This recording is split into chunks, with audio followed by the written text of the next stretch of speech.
Nandito tayo magabay ng sama-sama. Pride of Panay, Pride of Panay. Pusod na nga'y walang kapatay. Pride of Panay, ikaw ang tunay. Lagaw ka namin diri. May bago kami na-discover sa probinsya ng Antique at agad namin itong pinuntahan. At hindi mo akalain na meron pala nito sa isla ng Panay. Isang kakaibang waterfalls na dito mo lang matatagpuan sa Tibiao, Antique. Kaya kung gusto mong malaman kung saan ito exactly, tara panoorin mo itong video. Naging smooth din ang biyahe namin dahil kay 2025 Motorsport Black Series. Lahat na dapat dali nadala namin, lahat ng dapat isama na isama namin. Kahit mainit sa labas, chill pa din kami sa loob dahil sa napakalakas na aircon nito. Mas napadali din ang pagkuha namin ng mga video sa mga magagandang lugar na nadadaanan namin. At mas ma-appreciate mo talaga ang mga magagandang scenic views na makikita mo dahil naka-sunroof na ito. Kagandahan pa nito, kayang-kaya akatin ang mga mahihirap at lubak-lubak na kalsada. Dahil from 2-wheel drive, pwede itong switch to 4-wheel drive. At kahit magpanay loop ka pa, kayang-kaya ng fuel capacity nito. To book a test drive, you may visit Mitsubishi Grand Canyon Iloilo sa Barangay Taft North, Mandurriao, Iloilo City. Or you may contact them directly sa Facebook page nila na ipapakita namin sa screen. Gabi na nga kami nakarating sa location dahil marami pa nga kaming dinaanan. Sa sobrang ganda ng mga dinaanan namin, hindi namin mapigilan na mapahinto. Pagdating namin sa area, naghanda na nga kami ng makakain namin. Buti na lang talaga, may baon kami nitong 2 Harkey Chicken Savory, deep fried whole chicken. Pero hindi mo akalain na piniritong manok pala to. At mapaparami ka talaga ng kanin pag itong ulam mo. At dito namin nabili sa Villa Baybay sa Iloilo City.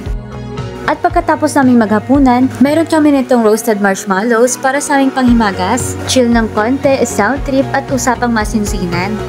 Kinabukasan nag-prepare kami ng breakfast namin. Buti na lang talaga nakasama namin ang kapatid ko at naging cook namin siya sa buong trip na to. Mas mabuti nang may laman ang tiyan bago pa man kami pumunta sa water terraces. Sobrang lapit lang ang waterfalls na pupuntahan namin. Halos nasa bandang gilid lang ng bahay kubong tinutuluyan namin. May bababain ka lang ng konti, kaya napasarap din talaga ang tulog namin dahil dinig na dinig ang agos ng waterfalls. So ayun na nga, pagkatapos naming mag-umagahan, bumaba na kami para puntahan ang waterfalls. At pagdating namin sa area, nagulat kami sa aming nakita. Gandang-ganda kami sa lugar na to, napaka-majestic. Isa pala itong limestone water terraces. At unang beses pa lang namin itong nasaksihan, hindi talaga namin inakala na meron pala nito sa isla ng Panay. Kaya nung nalaman namin na meron pala nito, agad-agad namin pinuntahan. Inakyat babangan namin ito para makita ang kabuuan ng water terraces. Hindi naman mahirap dahil magkakalapit lang. At malinaw ang tubig. Tignan nyo naman kung gaano kaganda ang limestone water terraces na ito. Kaya naman tinawag namin itong the Hidden Pearl of La Paz in Tibiao, Antique. At isa talaga to sa magagandang lugar na napuntahan namin. Kagandahan pa nito, hindi mo na kailangan mag-hike o maglakad ng ilang oras para mapuntahan ang napakagandang lugar na to. Dahil mula sa tinutuluyan namin, nasa 2 to 3 minutes lang lalakarin mo.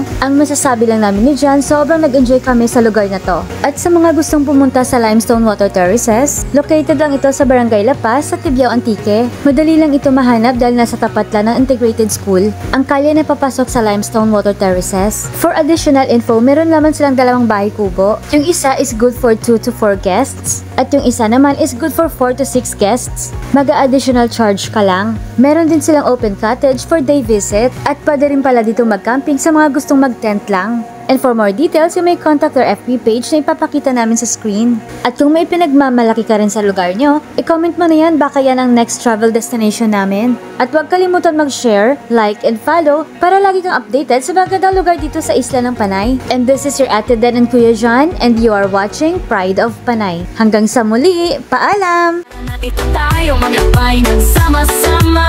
Pride of Panay, Pride of Panay. Pusod na nga'y walang kapatay. Pride of Panay, ikaw ang tunay. Lagaw ka namin di.